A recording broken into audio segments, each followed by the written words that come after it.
Today we have new plays and a new company. And we have great old musical theater. Hi, I'm Bob Wilcox. And I'm Jerry Kowarski. Come with us to the theater and we'll tell you what we've seen from our 2 seats on the aisle.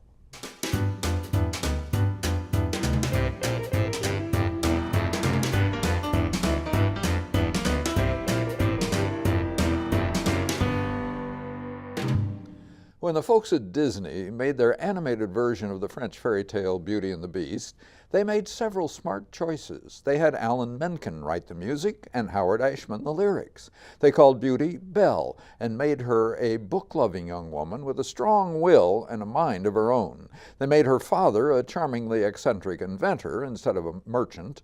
They gave her a preening, self-infatuated, muscle-bound suitor to ramp up both the comedy and the drama.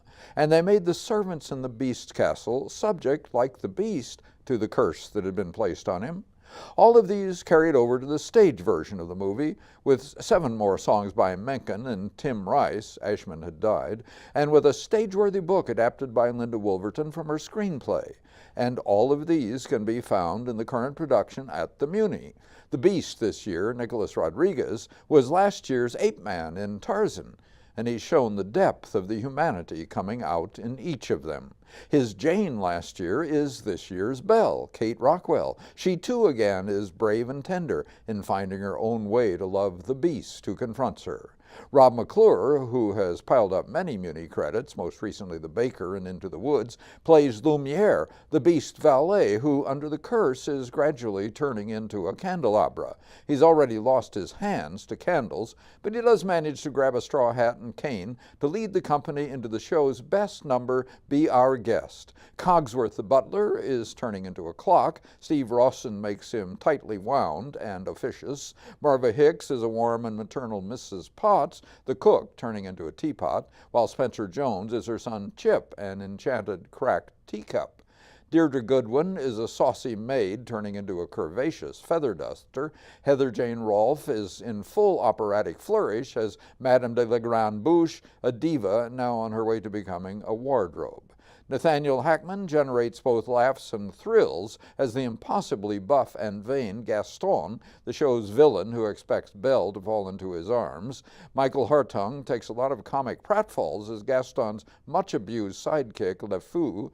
Lenny Wolpe is a loving father to Belle. This is director Matt Lentz's second Beauty and the Beast at the Muny, and he juggles scenes large and small judiciously. Robert Mark Morgan's scenic design and Nathan Schroyer's lighting help. Morgan's multi-art set for the Beast Castle works especially well as it revolves when Belle and the Beast waltz through its halls, with Matthew Young's video design on the big screen matching their progress. But I wonder why the tavern scenes play in front of the backdrop for the forest, which is scarily effective when we're in the forest, but not an inviting place for a drink. Vince Pess's choreography is not particularly inventive, but it does what's needed, especially with Robin L. McGee's eye-popping costumes for Be Our Guest. Conductor Ben Whiteley sets the musical pace. At the end, the enchantment on the Beast may be broken, but little ones there were still enchanted even after 2.5 hours. Yes, I'm sure the kids will enjoy this one. Yeah, and so let's us hear some music. Try the bread, try the soup, with the fruit